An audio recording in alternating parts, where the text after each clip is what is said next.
உலகத்தில் நீங்கள் சந்திக்க ஆசைப்படும் நபர் யார்? There is a prediction that Jesus Christ is going to come back, and maybe I would love to meet him. இந்த வீடியோவை நம்மள பெரும்பாலானவங்க பார்த்துருப்போம். ஏஆர் ரஹ்மான் இயேசு கிறிஸ்துவை பற்றி பேசினது.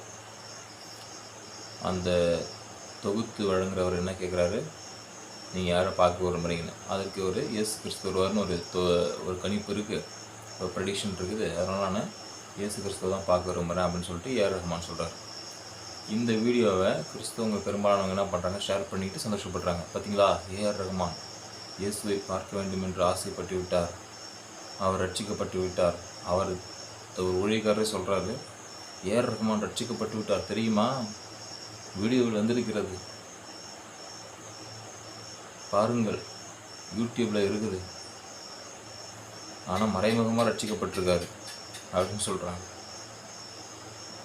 ஏஆர் ரஹ்மான் மாத்திரம் இல்லை, இஸ்லாமியர்கள் எல்லாருமே இயேசு கிறிஸ்து திரும்ப வருவார்னு தான் சொல்லுவாங்க.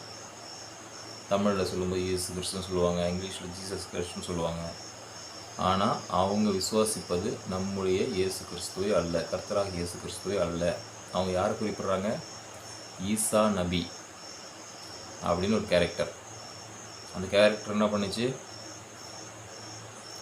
சிலுவை மரணத்துக்கு தப்பி பயந்து ஓடிடுச்சு, அல்லாஹ் எடுத்துக்கிட்டாருன்னு சொல்லுவாங்க. அவர் தான் திரும்பவும் வந்து கிறிஸ்தவர்கள்லாம் அழிப்பார். என்ன பண்ணுவார், நான் கடவுள் இல்லை, என்னை தவறாக நீங்கள் வணங்கிட்டீங்க, அல்லாஹ் தான் கடவுள்னு சொல்லி உங்களெல்லாம் அழிப்பார் அப்படின்னு சொல்லுவாங்க.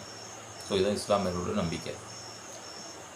அதைத்தான் அந்த ஈசா நபி, அந்த ஜீசஸ் கிரைஸ்ட்டை தான் ஏஆர் ரஹ்மான் பார்க்கணுன்னு விரும்புகிறாரு ஒழிய, நமக்காக உயிர் கொடுத்தாருல ஒரு இயேசு கிறிஸ்து, நம்ம பைபிளில் சொல்கிற இயேசு கிறிஸ்து, அவரை கிடையாது.